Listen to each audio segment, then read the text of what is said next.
Discovery Channel documentary not included.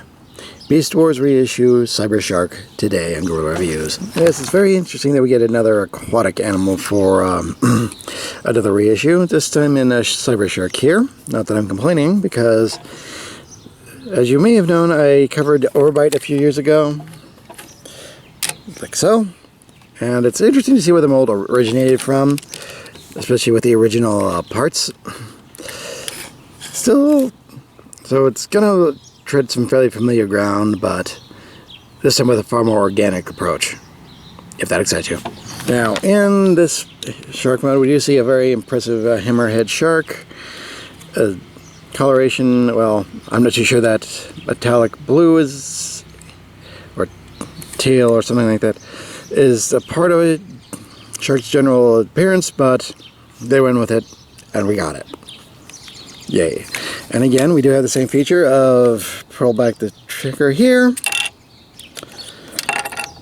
Well, obviously they've taken a bit of the spring out of the spring. But we do have this rather bizarre cutting tool, which never looks appropriate, no matter how you look at it.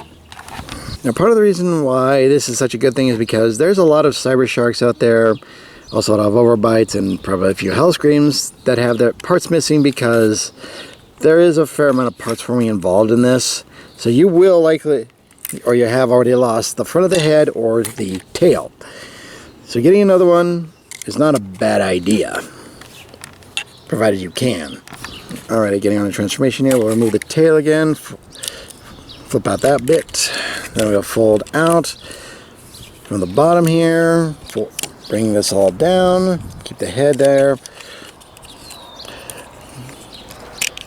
Okay, got that all going. Bring out the arms, and there we go. Cybershark, robot mode. Here in robot mode, yeah, we do see a rather ferocious face there. We also have this weapon, which we can give him. Yep, that is definitely the butt of a shark as a weapon. And yes, I do know that there are the missiles stored in here. I'm not going to be messing with those missiles, because if the head and this part are easy to lose, just imagine how easy those missiles are. Well, give it a shot here. Given the poor performance of the spring, I don't imagine it's going to go too far.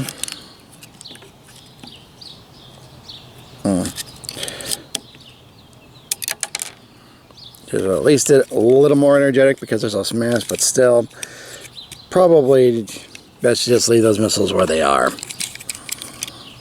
Since we're in robot mode, let's bring back Overbite here, where you can see some even more similarities and differences, because yeah, the legs are very much the same. Well, at least the lower parts are. The right arm is the same.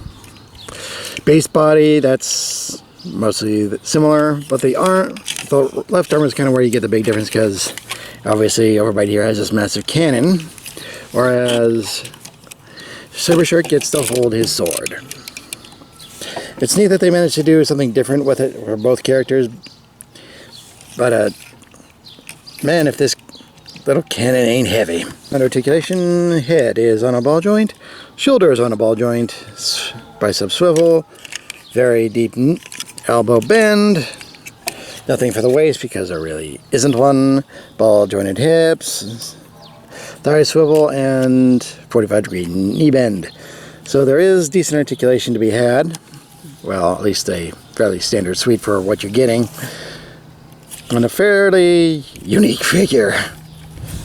Now, the sticking point might be getting a hold of one yourself, because, yeah, I kind of put this one off a little bit, didn't I? But still, you might be able to find one at a place like Ross or Tuesday Morning. Well, no, Tuesday Morning doesn't exist anymore, does it? So, but you can probably find another secondary store that can outlet that can outfit you with one of these if you so desire. There might even be plenty of them available online, so it is possible if you really want it. Now, as with any Beast Wars figure, you kind of have to be of either two mindsets. Have the sense of humor to appreciate what you're seeing, or be of a generation where you grew up with this. I'm kind of both. And even though I didn't appreciate them as much at the time, I am definitely quite impressed with this figure. Obviously, since I got the remold first, and then I got this version. Anyway, if you can, and you're amused or impressed by this, getting it is definitely something you should do. If you're just kind of lukewarm to this, well, not much I'm going to say is going to change your mind. Then again, the fact that I didn't exactly see them on clearance is a bit telling of something. Anyway, I am the Deceptiwolf. This has been Beast Wars Reissue Cybershark, and I'm going to remind you all, free your mind, free your toys.